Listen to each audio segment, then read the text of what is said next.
Today, I'm going to teach you how to print a PDF file using Adobe Acrobat Pro DC.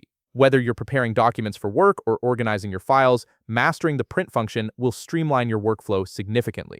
First, open Adobe Acrobat on your computer and log in using your credentials. Once you're logged in, navigate to Recent Files. This section shows you all the PDFs you've recently worked with. From this list, select the PDF file you want to print.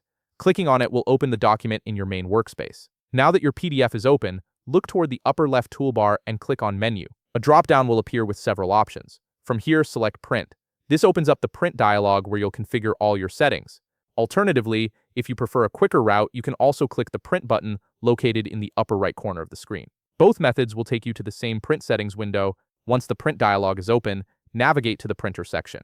You'll see a drop-down menu beside it. Click on this menu and select Adobe PDF or whichever printer option you prefer from the available choices. This step is crucial because it determines how and where your document will be processed. Next, navigate to Copies. Here you'll find up and down arrows that allow you to adjust the number of copies you want to print.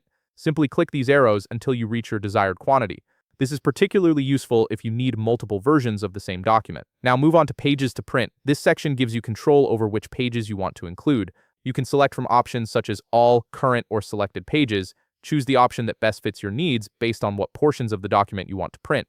After that, navigate to Page Sizing and Handling. This area offers various layout options such as Size, Poster, Multiple, or Booklet. Take your time reviewing these settings and select the option that matches your printing requirements. Next, find the Orientation section. Here you can choose between Auto, Portrait, or Landscape.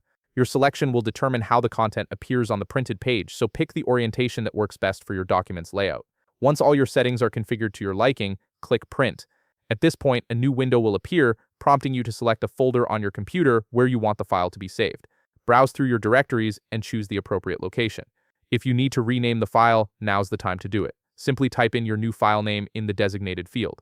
This helps keep your documents organized and easy to locate later. Finally, click Save. Your PDF will now be processed according to all the settings you've configured, and it will be saved in the folder you selected. And that's it. You've successfully printed your PDF using Adobe Acrobat Pro DC. If you found this video helpful, please leave a like, subscribe, and see you in the next video.